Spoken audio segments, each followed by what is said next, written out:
Ladies and gents, can you please take your seats? We're about to start the next part of our day.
Ladies and gentlemen, please, we're about to start. Can I ask you to take your seats? Also, if I may ask, I know it's very tempting to enjoy our Boschendal bubbles now, but we are actually saving those for later. So if you can please get your refreshments, if you have a glass of bubbles, well done. But if you can enjoy some of the juices and the waters being served.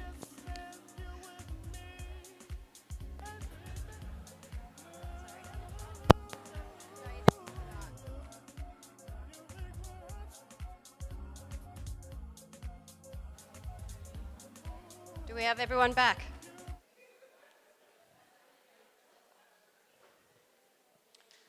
Right.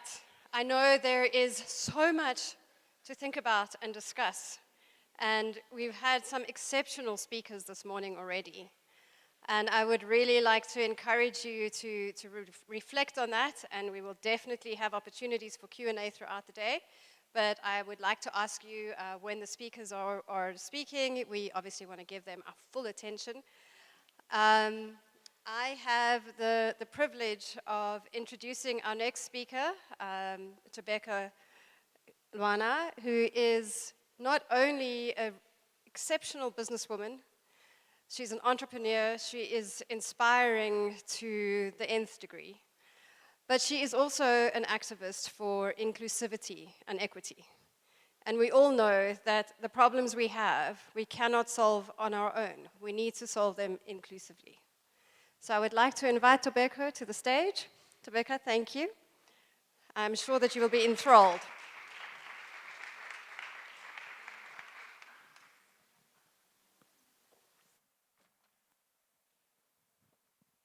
Thank you very much, Shirley.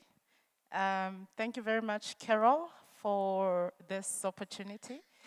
And thank you for your presence this morning. I'm going to share just a little bit. Please indulge me. Allow me to just reflect on some of the notes that I made, because I did not want to forget anything that I felt was important in what I felt I needed to deliver here today. As you heard, my name is Tobeka Luana. I'm an inclusion and equity advocate. I advocate for equality, fairness, acceptance, participation of marginalized groups, especially girls, women, and people with disabilities. So, welcome to the segment on inclusion in business. Just talking briefly for me and what this means to me. Inclusion for women in business and commerce to me talks to how I bring myself holistically to the table without being apologetic. Diversity is important, but it's no longer enough. We no longer just need representation of diverse groups of people, but we need equitable access and participation in business and in society in general.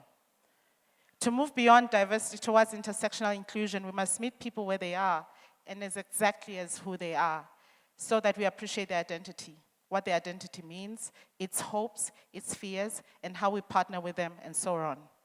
For example, in certain environments, I, myself, present myself as an entrepreneur before I present myself as a woman, a black woman, a differently abled woman, at that. And sometimes I'm just a black woman in her 40s dealing with cultural issues in my village in Dabangulu. But sometimes I just present myself as a dynamic woman that is living in the northern suburbs of Johannesburg, that loves fashion, music, art, and sport. But all of these characteristics are sums of who I am. So you can't just classify me under one broad stroke, because if you do, you'll still exclude me. I'm all of these things I've mentioned. So who has the responsibility to solve for inclusion? I believe everyone must address exclusion of others in society as much as they can. But the greater responsibility, I believe, lies with leadership, with people who have privilege, who have power, who have access, and who have agency.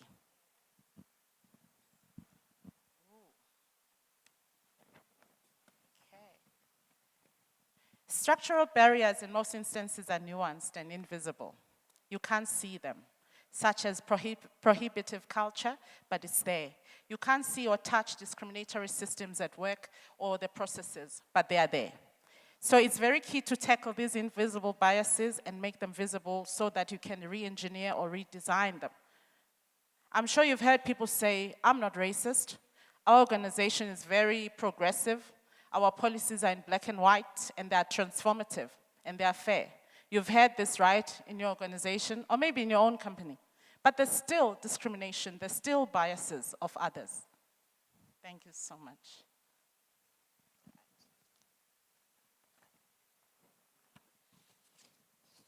So you've heard of all these things, how people justify, how they don't discriminate, how they are not biased, but the bias is there. You can't touch it, you can't feel it, you can't see it, but it is there. And that's the hard work we need to do, to dismantle those biases. We don't make these changes because it's a nice thing to do. It is the right thing to do. It's everyone's basic right to fully participate in every part of society, especially in business, so we can get financially autonomy that we talk about for women and girls, that can ultimately provide us the security we need, especially in the context of South Africa, where we are dealing with a lot of harassment and gender-based violence. And we know that gender-based violence thrives in environments where women don't have that financial autonomy. So I don't want to take this too long. I just wanted to give you context of who I am, what I am about, and the work that I have been doing. And I don't want to waste too much time. Let us have fun, let us learn, celebrate how far we have come as corporate women and entrepreneurs, and hopefully we'll have an opportunity to tackle some questions from the floor. And please participate, whether it's by asking questions from the floor or on social media platforms. Without further ado, ladies and gentlemen, please allow me to welcome members of my panel. And I'll start with Mrs. Anne Gitoko-Shongwe. Please come to the stage. She needs no introduction, ladies and gentlemen. She's our outgoing head of UN Women, multi-country head of UN Women in South Africa. Welcome, Anne.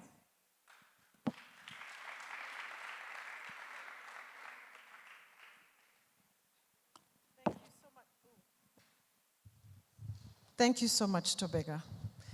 And thank you to Carol Bauer for your audaciousness and your refusal to accept no's ever. If you know her, you know she never accepts no. And she'll find a way to persuade you through it. And I know her heart is about inclusion. And so thank you. Thank you for this opportunity. I really appreciate it, and I love you dearly. To our wonderful moderator over there, first of all, I just wanted to say how hot you looked in the other outfit and how you looked hotter in the next one. And I didn't think that it was possible, but I think what is so beautiful about the African Odyssey is that we always come out and everybody looks so beautiful. And I come in here and I kind of feel like I need to go wash. So if between Jaguar and Lancome and Bosch and Doll, you can hook us all up, then, you know, I want to look like you guys. But Tobega, you want me to introduce myself, right? Please, I feel I won't do it justice. Briefly, why you are on the stage with this conversation. Ooh, okay. And I'm glad, because I hate that thing when they read the bio and you think to yourself, gosh, I didn't write that thing properly. So it's much better when you do it myself. So how do I describe myself? Who am I? Well, first, I'm a child of God that is specially gifted and talented through the gifts of life that I was given by him, her.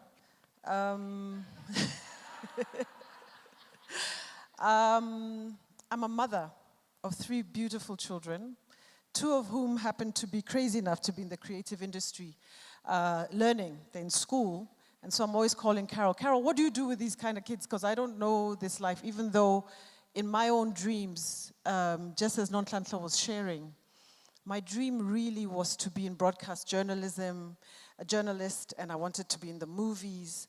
And my father said to me, it's not going to happen, because if you do that, then you're probably going to end up in prostitution. I'm not sure what the link was. I'm not quite sure the link, but this was his view. And you know, we came up in a generation, those of you who are my age, I won't tell you my age, but I mean, you know, you kind of can guess it. I was telling you about Gogohood. I'm there. So, you know, we didn't have the permission and the freedom at the time to just follow freely.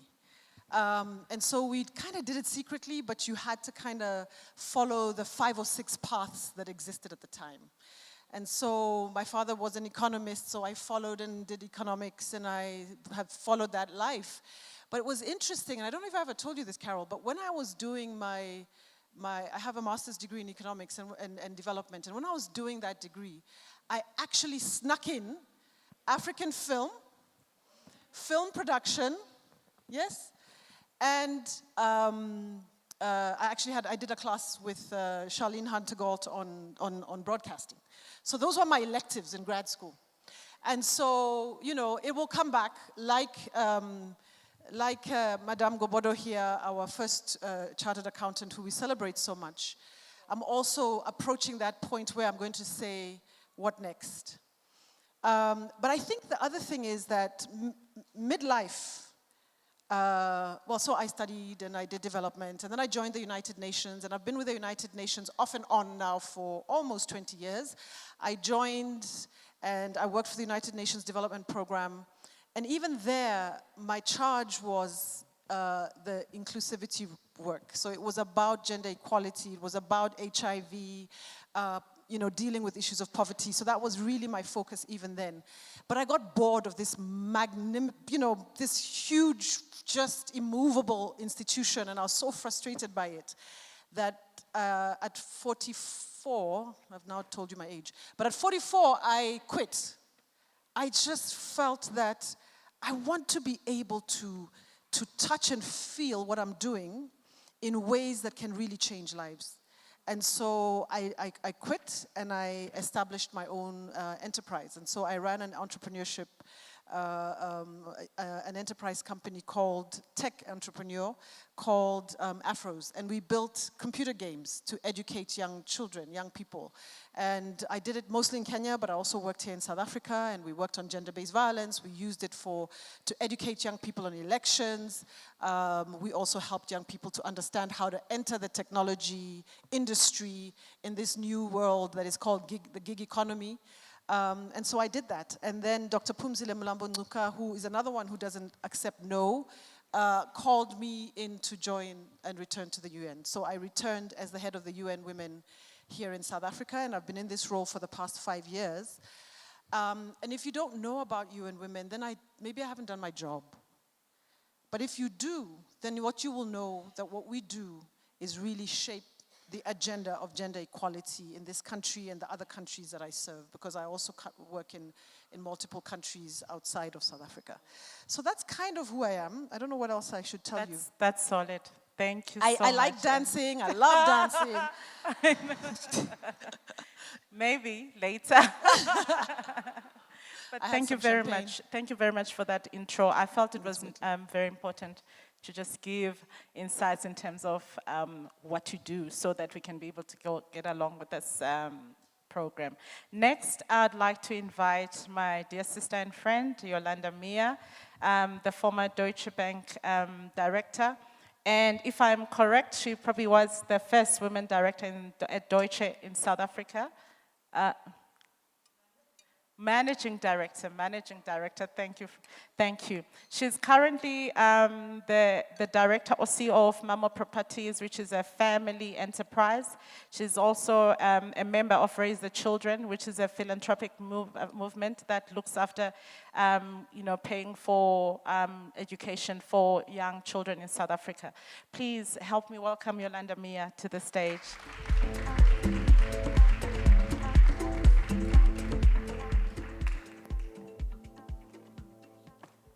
You are very welcome, Yolanda. Thank you so much. I'm definitely not going to pull an Anne because nobody loves speaking after Anne. But I just want to say that it's such a privilege to be here this afternoon. And again, Anne did say it's very difficult to say no to Carol. I absolutely hate speaking publicly. But I also realize that if we are to make the changes we need to make, we have to put ourselves in uncomfortable positions. And sometimes it's not for us.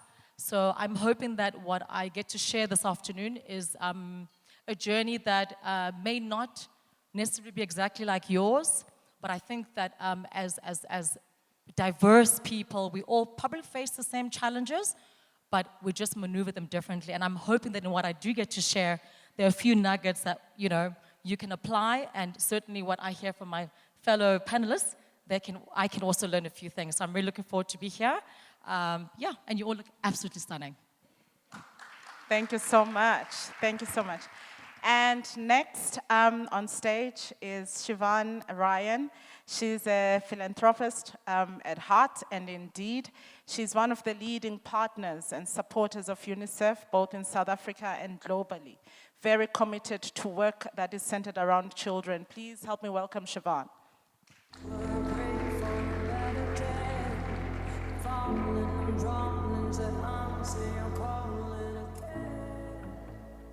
Okay, as if following Tobeka, Anne, and now Yolanda wasn't bad enough. Hi everyone, I'm Siobhan. Oh yes, sorry everyone. It's become such a habit. I do live in East London, yes. So this is the first time I think, other than a few other events that Carol has not let me say no to, that I'm actually in a group with women, with men, fabulous men who also empower women, because I think that needs to be said too. There are gentlemen who actually accentuate what we do as women. So yes, thank you for all being kind. Thank you for setting the stage. I can't tell you how nice it was to laugh, hear everybody else laughing, and feel part of it, because sometimes up here you feel a little bit excluded. So yeah, looking forward to the conversation. Thank you very much. Now let's get to it. I'll start with you, Anne. As you're leaving the United Nations Women in Southern Africa and the other countries that you were responsible for, and right after Generation Equality Forum, and all the commitments that have been made there, how do you feel? What do you feel still needs to be done, and what can we do around this room? Wow, that's one of these that's going to be like a day-long meeting to answer that. But I think, I don't know how many of you, and I meant to ask Carol, who are the women in the room? Are they mostly entrepreneurs? Are they women working in corporate? Are there women who are in government? Just to get a feel. But, I think the big thing about generation equality and what Dr. Phumzile Mlambo-Ngcuka was sharing, and this is her brainchild, was that, I'm sure you've heard us quote these kind of numbers for many, many, many times, is that if we continue at the current pace, doing whatever we do, African Odyssey, the gender equality work that you were talking about, we will still be 135 years away from achieving what we committed to achieve by 2030, to experience gender equality in our lifetime. And so Generation Equality is a campaign, global campaign, that every one of you should be a member of. You need to sign up on it. Just go to generationequality.org and you sign up on it and you make a commitment for how it is you're going to change the world around you. You don't need to look beyond your own circle of influence. Just identify your own circle of influence and say, in my circle of influence, this is what I'm going to do. So there's a lot of work that's still undone. There's some areas we've done exceptionally well. And one of those is girls' education, where more and more girls have equal access to schools. But the issue of violence, and I go back to your point about norms and beliefs and attitudes, and that's what's holding us back. All of us, men and women, are part of patriarchy. We're part of that system that believes certain things about how gender equality works. Aren't you amazed at how powerful you are as a young woman? You're a young activist. Then you get married and you suddenly become a different human being because, I don't know, some in-law said you should cover your shoulder, your right shoulder, because somehow that shoulder, I don't know what it's going to do, but so somehow you have to change your behavior. And that we are part of that system. And so that's what we have to challenge. And so violence in this country happens because there are norms and beliefs about how women should behave in a relationship. And so there's a lot of work that we've been doing, including trying to ensure that every single company, and I don't know, how many of you know whether the company that you work on or work with has a violence and harassment program? Anybody know of a violence and harassment program in your workplace? No? So that's the point. So that's the work that we still need to do. So despite the fact that South Africa has a code of conduct in the world of work, where harassment and violence that many of you have experienced, well, I have, I don't know about you, but many of us experience in very subtle ways. Sometimes it's a look. Sometimes it's a statement. Sometimes it's an action, sometimes it's overt, right? But it is something we experience in our workplaces. And so we want to make sure, as UN Women and with our partners, we work with IWFSA, women's organizations, Black Business Council, Women's Alliance, with all these different women business associations who are pushing for 50%. In fact, we had a big meeting yesterday where we're trying to make sure that in every single company there is 50% women's leadership, 50% women on the board. I don't know why we should be 30%. We have killed the 30%. We're going for 50%. And so all of this we're looking to change. And so there's a lot of work in that area, but the other one is about women in the economy. And I just want to talk about this and then I'll end here. And the big thing about women businesses, most of you are entrepreneurs, right? How many entrepreneurs in the room? Right? So majority of you are entrepreneurs, right? And this country's, economy is worth over 3 trillion rand. Maybe even more than, I think it was approaching 4 trillion. I mean, it might have been hit hard by COVID, but it's still up there. In this country, between 25 to 30% of the contribution to this 3 trillion comes from the purchasing of goods and services by our government. So there's anywhere between 600 and 700 billion rands worth of goods and services that are bought from entrepreneurs. How many of you have successfully done big, huge contracts with government? Or with businesses too, out of about 50 hands, right? Or with businesses. And so the president announced, and this is a lot of the work we've been doing, that every company, every government department is required to buy 40% of everything that they do from women businesses. So when we approach government, what do they say to us?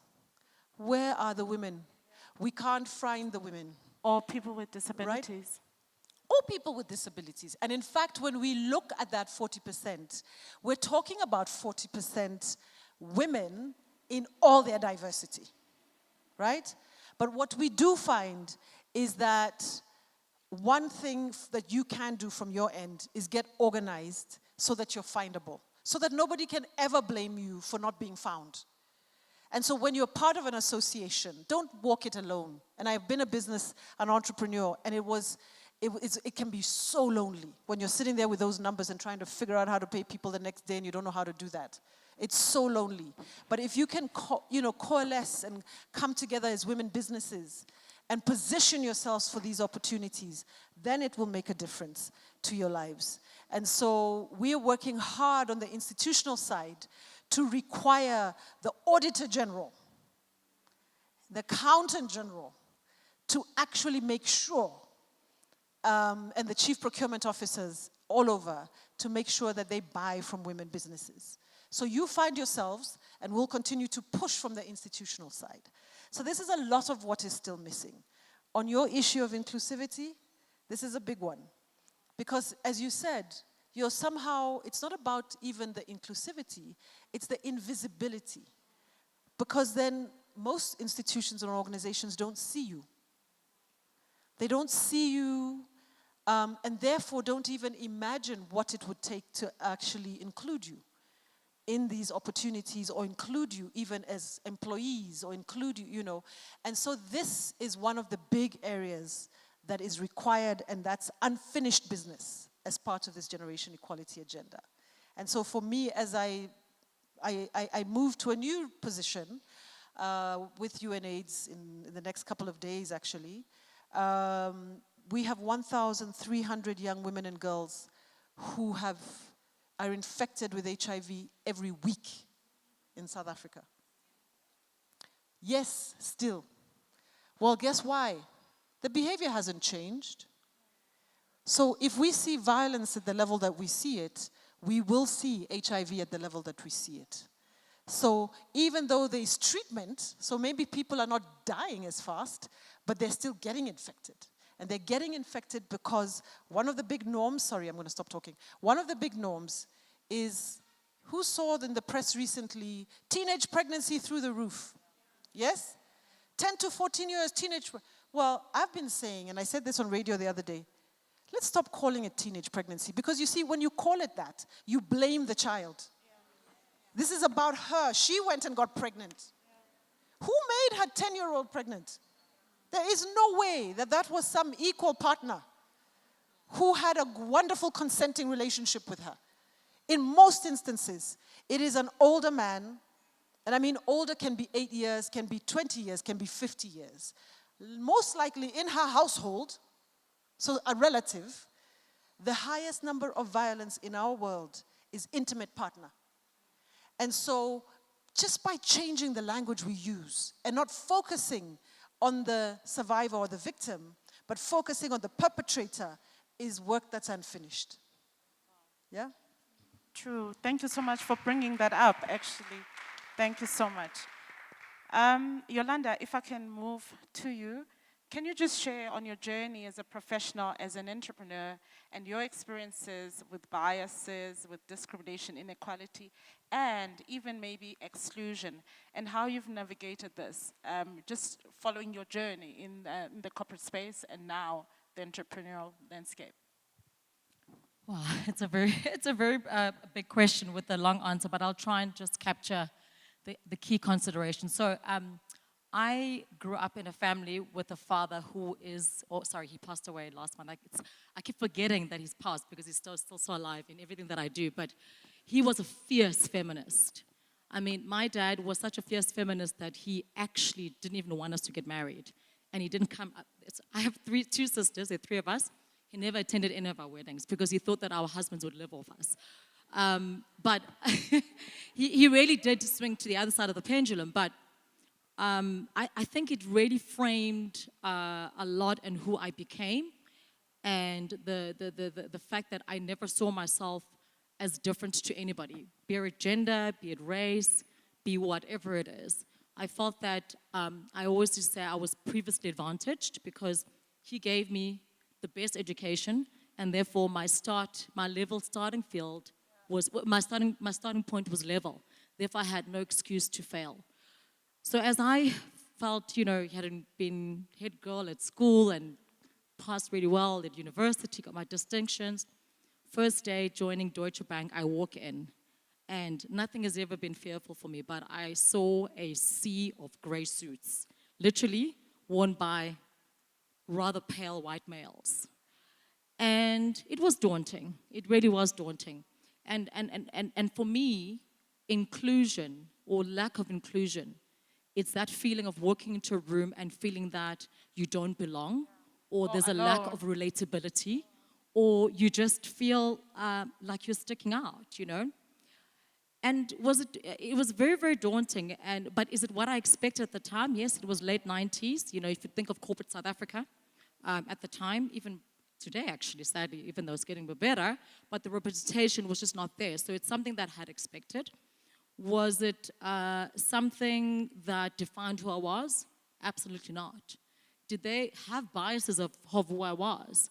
Yes, because at the time, you know, if you remember, Mrs. Nkululeko, you know that there was actually affirmative action there. They called affirmative action. So there were a lot of graduates that were being taken in because they were of color. But everyone was forgetting to explain that you've been taken in because you are excellent graduate of color. So the fact that I'd had distinctions on a merit list, you know, dean's list at university was irrelevant. They looked at me and said, you're here because of the color of your skin. So this was my starting point as I entered into corporate. And the one thing, because of the father that I had, he made me feel that I was never lesser, and I would never really allow that to define me. But the next few months, what I really did discover is that actually the lack of inclusion does not necessarily mean exclusion, okay? So life is, we're human beings, we attract like, we hang out with people we can relate to, we socialize with people that we can relate to in some shape or form. I discovered that actually 95% of my colleagues were not racist. They hadn't have anything against women. They didn't really have anything against black people. They just didn't really know anything about me, know anything that can relate to them. So I spent the next few months really trying to break down barriers of, as a minority, unfortunately, you know, people may disagree, but if you're in a minority, sometimes you have to make the first step. I got to know my colleagues. They get to know, oh, wow, you actually eat the same things we do. I like sushi. Yes, I like sushi. Wow, yes, you play tennis. Yeah, I can play tennis, you know. You watch movies. Yeah, I'm normal. We're actually pretty normal, you know. And in that discovery and me getting to know their children, got to know their families, got to know their wives, I just found that there was a journey for me of education for both of us. And within a very short space of time, I think there was just such the diversity was kind of embraced because there was an understanding. There were so many things we could relate to and talk about. We could talk about sport. We could talk, you know, about shopping with some of the ladies. So I guess what I want to say is the first thing is I think we need to firstly know that given the structure and the history of our country, that it made it very uncomfortable for certain people to know each other, especially then. There was an expectation that there's a lack of trust or just ignorance in terms of what you're about. But we have to take that step, the first step. And once you break down the barriers, honestly, I felt in my journey it was 90% of the job. Yes, there were a few people who had issues, but you know, in fact, my first boss was an absolute disaster. I don't think he'd ever worked with a woman, never mind a woman of color, but I had this slight problem that he was brilliant at what he did. And quite frankly, my objective of being there was to be the best that I could, get as much knowledge. So I knew that he had that to offer me. And in the process of extracting that from, that's all I needed from him. I did my education. If he bit, that would be great. But if he didn't, I was not going to be owning his ignorance. And actually, by the end of it, we became really, really good friends. So the journey was one of self-discovery, educating, embracing, and really just attacking in a way of we're all victims of circumstance. We're victims of what we went through in our country. So my journey as a woman, though, was very different. And we can chat about it later. But as a black person, I felt that it was a lot simpler to break down those barriers. And even though you will come across people who are just genuinely different, honestly, I felt that in my organization and the type of people we eventually hired, they had to fit into that culture. So those who were not part of it were ostracized and never actually lasted very long. So that would be my journey, I think, on the diversity side. We'll chat a lot about being a woman. It's very different. Thank you for that. I still have quite actually, I think before I moved to Siobhan, just to talk about exactly what you've just mentioned, that there are some who fell by the wayside because they battled with the culture. They battled with, fitting in. And I think that's at the heart of the inclusion, equity conversation, is to say that you make the room or the space larger than the culture, the existing culture, the existing structures, because those are the very same things that are designed to leave those that are different, or those that are culturally or, raised differently. So was there any other did you see through time, even before your departure, that, things are more flexible, the space is more, or the organization is more accommodating to difference, to variety, to different backgrounds, or even mindset, like a different mindset? I think that is, for me, if anyone had to ask me what drove you to want to get to the top, a title is a title, and really, I always hate being introduced as the first woman MD of Deutsche Bank in Sub-Saharan Africa, because that means nothing to me. The only reason why I ever wanted to journey to the top is because I saw the power and authority being at the top provides, and the power and authority to bring about tangible change. So and unfortunately, I think, I will say I was very fortunate that later on, as the culture changed, I had bosses who really were very supportive of women, and women who could also have a family. I mean, I had to sell my liver and my pancreas to make it to the top, but you know what, I made it because it was that important for me to make the change that I wanted to make. So let me give an example. Before I left, I knew exactly what I wanted to achieve. I was very clear about why I wanted to be MD. The first thing I did was I chaired as the Transformation and Diversity Committee, because we can play lip service and tokenism at the bottom, but if it's not driven from the top, you don't really get the outcome. And I must thank, there's a gentleman called Martin Kingston, who was my CEO at the time, and he did the same. He taught me that if you want to make the changes, it's got to come from the top. So I had good training from that perspective. So the first thing I did is I actually rewrote our hiring policy, right? I was completely, because of the financial sector charter, thank you again to, Mrs. Nonkulaga, and I was part of drafting that. I knew that I had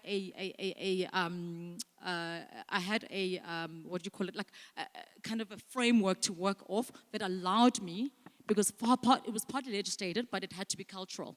I changed my hiring policy. I was completely unapologetic about hiring women and people who are differently abled. Right. And if you were a head of a division and you told me that you couldn't replace a post with that, we did an affidavit, you had to sign and say, I have searched, I cannot find this person to replace as this person. And can I tell you, nobody ever signed that. No one ever signed that. So that's the first thing I wanted to do. I hired the right people. The second thing, we don't survive in a microcosm, right? As women, I feel that one of our biggest strengths is the fact that when we are in a position of power, if there are 4 children and one of is yours and your child is hungry, you're not going to feed your child. You'll take the other 3 children and you put them on your other breast. That's who we are. That's actually our strength, but men make it our weakness. So in understanding that, in order to change my environment, it wasn't just in my organization. I had to be involved in business. I started what we called the Deutsche Bank Entrepreneurial Center of Excellence, where I created space for black entrepreneurs, women-owned preferably, where we provided, we covered all the overhead costs for a 2-year period. We provided kind of knowledge, wisdom, and support structure. And can I tell you today, those companies, I don't know if some of you may have known some of them, it's Bopa Maroa, there's companies, Priority Tax, so it was tax providers, it was finance providers. They were now competing with us, Deutsche Bank, when we were pitching for advisory mandates. So that's the second thing I could do. I could do it because I was at the top. The third thing I did was what's the other thing I did? So I sat on a board of Raise the Children, which basically takes orphan children to school. And I said, you know what, we've got a big CSR program here. Why is this project not part of this? And I put those projects in that. And then I also thought, okay, Deutsche Bank loves the arts. They spend millions, 15 million euros a year on new artists. Why are they not spending on our continent? We are the biggest, we've grown to be one of the biggest art creators globally. So I started what was called Little Artist Exhibition, and I said, okay, we're going to sponsor this school, and we're going to auction. And not only are we going to auction locally, those artists, young, they from the age of 9 years old, orphan children who really were being taught to express themselves through art, were now being taken around the world and exposed, and some of them are really big artists today. So I guess what I'm trying to say is the culture changed, not because you wait for it to change. I knew that I needed to be at the top to make a change, and I was very deliberate. In my mind, I knew why I wanted there. I didn't care about the title, but boy, did I love the power and the authority to make those changes. Thank you. Thank you so much. And thank you for crystallizing that. And the reason I stayed on that question is because I really believe that while we have our own individual responsibility to push ahead and insist on our presence being acknowledged, the greater responsibility for inclusion is really with people that have the power, that have access, that have the platforms, that have the agencies. It's not easy for us to push in where we are, being blocked, where there's hectic barriers. So thank you for that. Thank you for that explanation. Now I move to you, Siobhan. I know the subject of inclusion and equity is really diverse. So there's a macro business economy, there's a socio-economic issue, and there's a very much social issue around it. And looking at your involvement in the philanthropic space, especially with your relationship with UNICEF, can you just take us through your journey, what you do, and why you do what you do? I'll try. I think, to be honest, first of all, why we do what we do is I think when you have people like Yolanda and Anne, and even yourself, Tobacco, who are out there championing for the change, the question myself and my husband, because we are a team in a lot of things, actually, and he is a bit like Carol and pushes me to do things outside of my comfort zone. He is much better standing up and talking in front of people. But I think for us, we had to ask the question, we were very deliberate that we wanted to do something for children and women. And when we sat, and the very sad thing is, in South Africa, there are a lot of options of how to help, and that's not a good thing. It should be harder. It should be harder to find things to change. It should be harder to find people who need help, which is part of why we went with UNICEF, is that we firmly believe that the things that we do, we must be held accountable for. It's not a matter of writing a check. The word philanthropy is one that makes me quite uncomfortable, actually. And it makes me want to hide because I don't think of myself as a philanthropist. I think of myself as a humanitarian. And I think there's a big difference because philanthropy gives this idea that you need money to make change. And yes, it helps. There's no two ways about it. It does help, and it helps you to have impact a lot quicker sometimes. But the truth is, it takes people.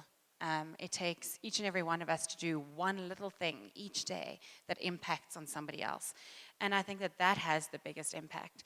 So our vision or idea or our want was to prepare children to be exactly what Yolanda needs or Anne needs, or they need to believe in themselves. We could all sit here and it's exactly what you'd spoken to. If we don't know who we are, how are we prepared for when the world is prepared for us?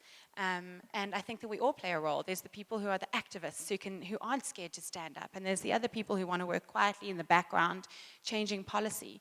And for us, the children of Africa need that. South Africa has so much.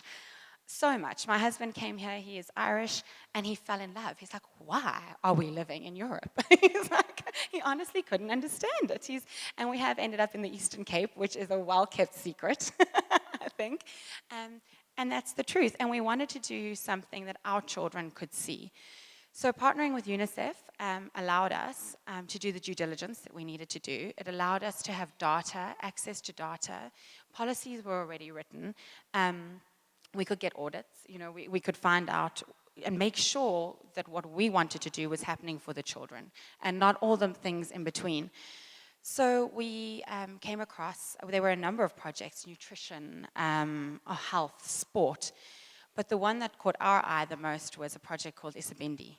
And the reason we loved it was because it was about the community. It wasn't just about the children. It was empowering job creation through childcare workers who were often the parents of the children in the communities who needed help. These are child-headed homes, HIV epidemic, little kids who are losing their parents and having to cook for them while they're sick, or, and Isabindi was wonderful because it was psychosocial. They sat with the children, they spoke about the loss, they made memory boxes, they wrote down the recipes, they empowered, they do budget changes, and it was about empowering children to believe that they can be seen, they are heard. I think even our main conversation around here about inclusion is about being seen, about being heard, somebody taking the time to hear what we're trying to say. And I think for us, that was why we chose that route. And we were able to have impact on a number of situations within the community and not just one element. And a lot of, we've met subsequently, a lot of those children who have now become childcare workers and who are proud to say that they care and that they care for children in the community. And safe parks are another element of that, is that there's a place for children to go and be safe. One of the programs is also about sexual abuse, and they use these beautiful dolls to do the conversations with children. And the stark reality of what these children see and experience, it's disgusting. It's disgusting that myself as an adult, that there are still children there experiencing these things, and we've not stopped it. So I'm babbling on, but I don't know if that answers the question. No, you have, and that's precisely why you do the work that you do. Thank you so much. Now, thank you so much. Now, coming back to you, Anne, I want to borrow a bit from what Sis Nonkuleko shared about, I think you were alluding to not wasting a crisis or a problem, and looking at the time and the signs of the time right now. Dealing with COVID, we're still within the COVID pandemic. And looking back to probably last year, there was a whole awakening in America around the murder of George Floyd, whole big movement, Black Lives Matter. And then, in South Africa, most recently, we had those horrific protests. So there's a lot of signs of, I don't want to call it despair, but there are problems, there are issues, there are challenges that we are faced with societally. But I think what is coming out of these is conversations that are really getting us to think about who we are, where we are, and where we're going, and what is our hope. Looking at the work you have done, looking at the foundation that you feel you are leaving behind, and maybe even borrowing you with the work that you have done. Maybe there are success stories, there are things you have seen change, not only in South Africa. I just want you to leave us with some fire, with some energy for us to really be on the lookout, and some things that we need to leave this place considering and be very vigilant against or around, in order to really be advocates as well of equality, not only for ourselves, for those who are coming up behind us.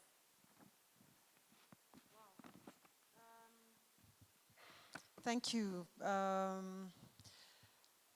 Yeah. I think that the instability that we've been seeing and the constant sort of popping up from time to time of unrest is really just an indicator of the fact that we haven't successfully created the transformed society that we want. I think that one of the most difficult things in life is to be able to really have a vision and stick with it and drive for that change. One of my probably saddest issues, before I joined UN Women, when I was with UNDP, one of the things we worked on was transforming the public service and its effectiveness. And a woman yesterday made a very interesting statement. I think she's a young woman activist within SANAC, the South African National AIDS Council, and she actually said yesterday, we've got beautiful policies, but implementation, dololo. That was her point yesterday. And so, one of the things that I think is a crisis, but it's also an opportunity, is that I don't know that we are enough of us who think about how to get things done and execution. I think it's a huge gap in the world that we are in how to take an idea, a policy, a vision, and actually realize it so that lives are transformed. And I know that it looks like a long, long journey. But you know, one of the things that I had the privilege to do was to study countries that had successfully transformed their societies to the vision that they wanted to. And one of those was Singapore. It was Singapore and Malaysia, and I would go with lots and lots of government public servants from African countries to go and sort of learn what they had done. And what I found with them, and I think this is one of the dangers of the work that we do, what I found was a tendency to tell the end story. You know, this is how we got here, this is us, this is our beautiful story, without telling us the history. Why are we so far back? And if we look at some of the things that we did, and I'll go back to this story and say, I don't know how many of you were alive when apartheid was alive, but I imagine most of you. And if there's one thing that we all looked to you for, I'm from Kenya, and in Kenya we used to say, there is nothing that can stop South Africans. Because you beat the largest, biggest, most vicious system in the world, you know, and turned apartheid on its head.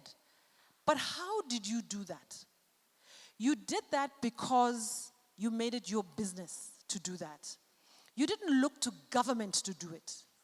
And I think one of the things that for me is the greatest sort of, the greatest loss is that somehow when we transitioned in this country from a pre-apartheid country to a post-apartheid country was to suddenly sit back and wait for government to do it.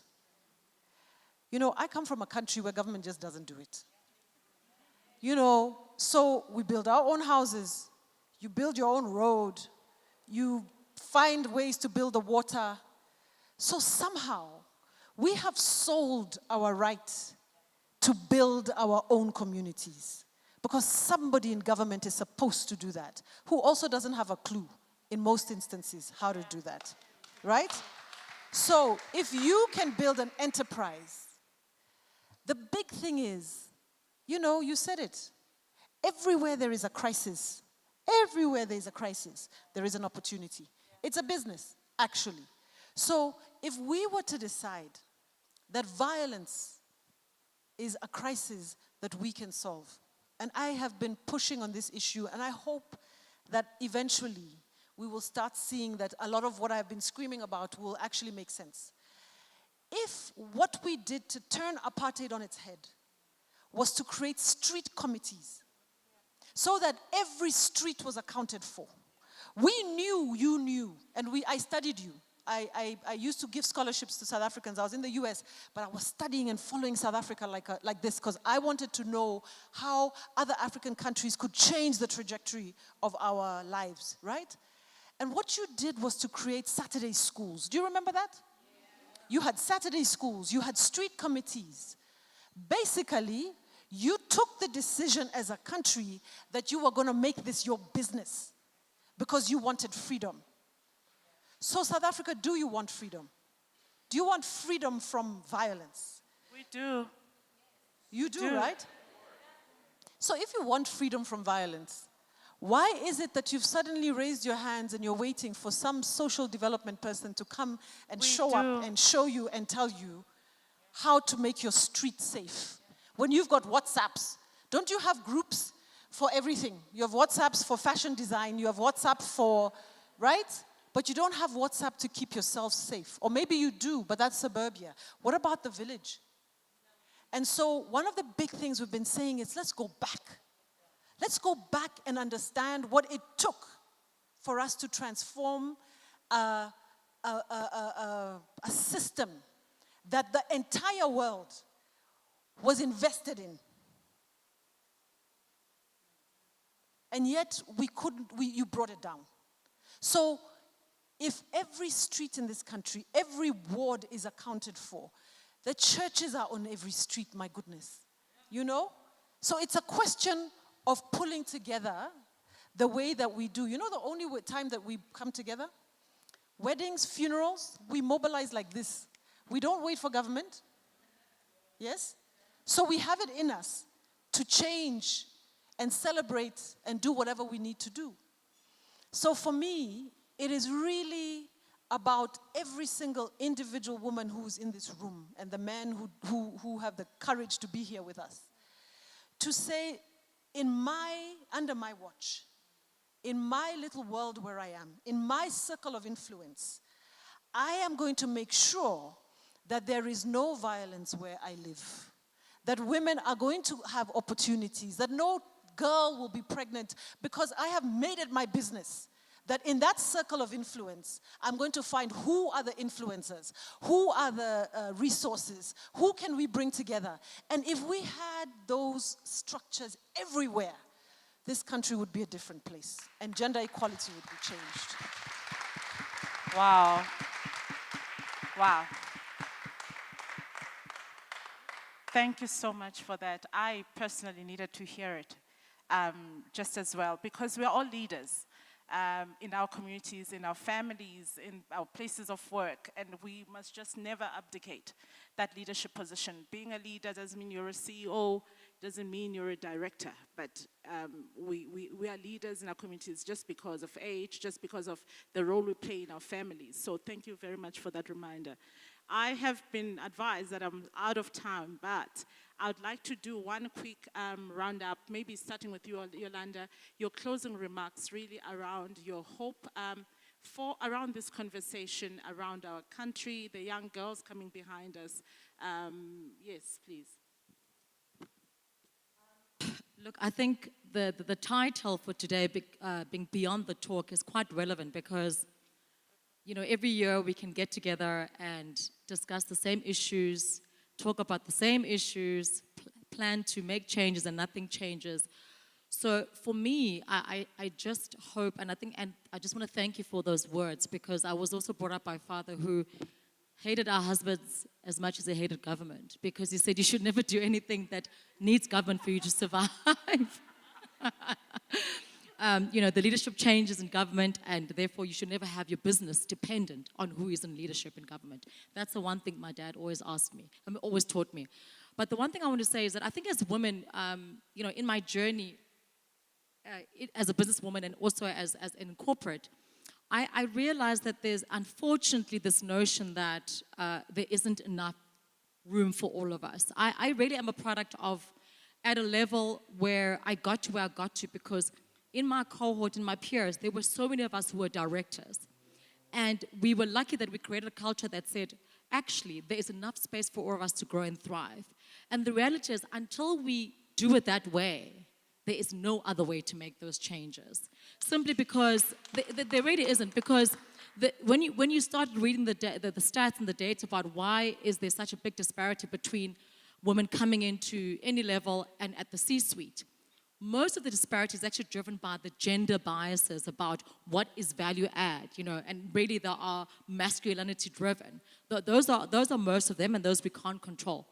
But most of them, actually, we become our own hurdles. We create ceilings for ourselves. And I just hope that we can be conscious that if you are a woman who is at a certain level, you're never too young to lift anyone else up. Honestly, I know it sounds like a cliche, but I really am a product of that, because it's something that we push culturally. I never wanted to be the smartest in the room. I surrounded myself by the smartest women who made me look really good. And by the time I left, they did the same. But until we actually realize that we're too fragmented in what we're trying to do, we're not outnumbered, we're out-organized, as Malcolm X once said. We really need to realize the same way Anne has spoken about us waiting and say, government's going to do it. Government ain't going to do it. Men ain't going to do it. We have to do it ourselves. I'm grateful to be here because I can use an example. I don't know where Carol's gone, but I think we all see her and we under different titles as, you know, the rich aunt, as this and that, glamour, but nobody raises other women like Carol does. And she's created a consciousness that it doesn't matter what position you're in. I promise you, whether it's a 10-year-old or a 15-year-old, you have to be consciously, actively raising others with you. Otherwise, we'll actually never get to where we need to get to. Because if you walk into a room and all this is what you see, this becomes normal, right? And that's what we want. We want it to be normal, to see diversity, to be included. We don't want it, the minute it's great to be the first, but please, if you remain the first, then you've completely failed. And I think those would be my closing words here. Thank you so much. Siobhan, I think I must come back to you. Your closing remarks. What are your hopes for the work that you do, and just for us as women who are coming up in the business or society in South Africa? Wow. Following Yolanda and Anne and even yourself is quite a task, but I think the big take home is know yourself. Know who you are. And I think that's something you really struck with me this morning as well, is that if we're not ready, if we're not there, we must embrace diversity. I don't understand for myself why it's scary, why being different needs to be scary. If I think about, and exactly what Yolanda was saying to Carol, she literally, I have never met anyone like her.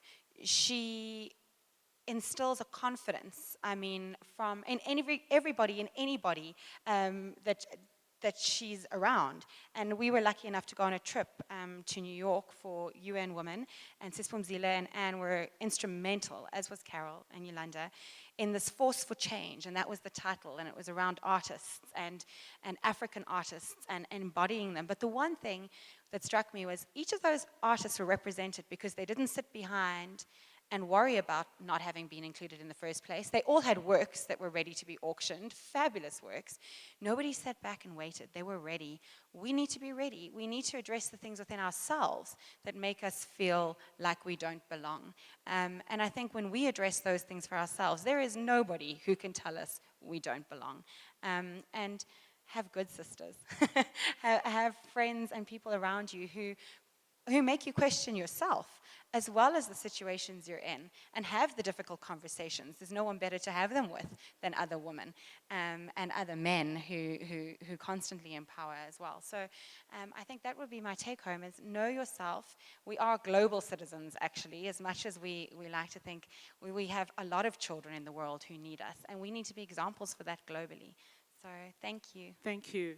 Thank you. Yolanda, you still want one quick, I've been told we're done. I just want to say one thing is really important, guys. Content is key. You know, I found that, I mean, you're all beautiful women, and unfortunately we live and work in an environment where people may just see that first. Use that to open the door, but really, your content and product and what you offer is key, because that's what sustains you. So the most important thing that I learned, and I'm still learning, is that we can't help how people view us.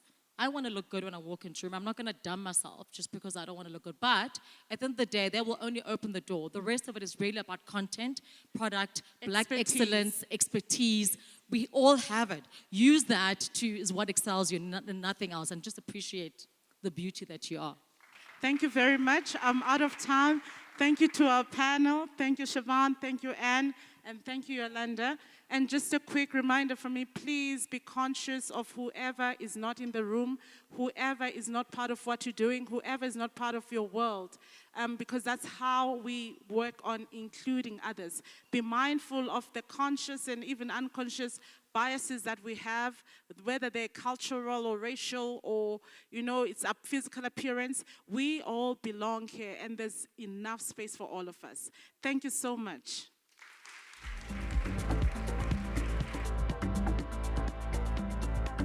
In the fields of broken dreams, by the creek where time like water slips away, where we live. In the fields of broken dreams, by the creek where time like water slips away.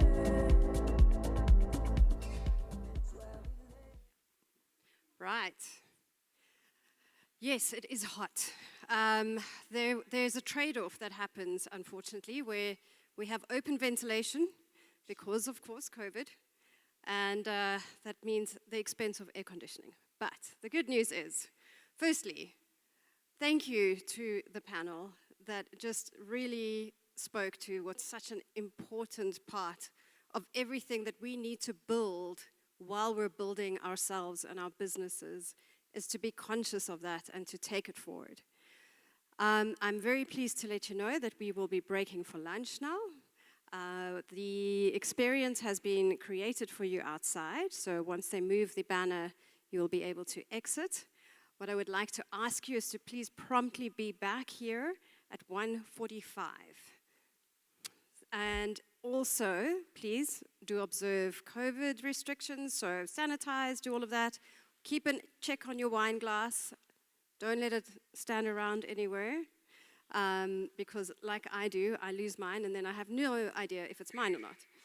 But enjoy the lunch. We hope that you are feeling inspired. I have to say, I have to just echo what Anne says. You all look phenomenal. And I want to give you a round of applause for investing in yourself today, to be here and to take the time.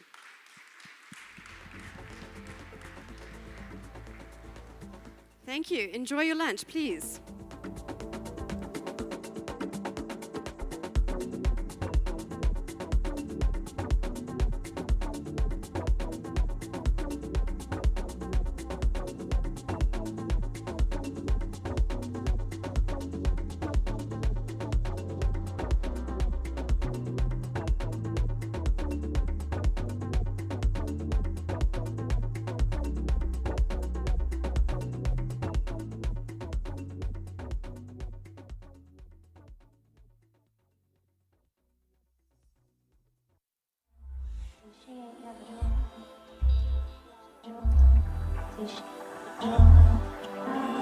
She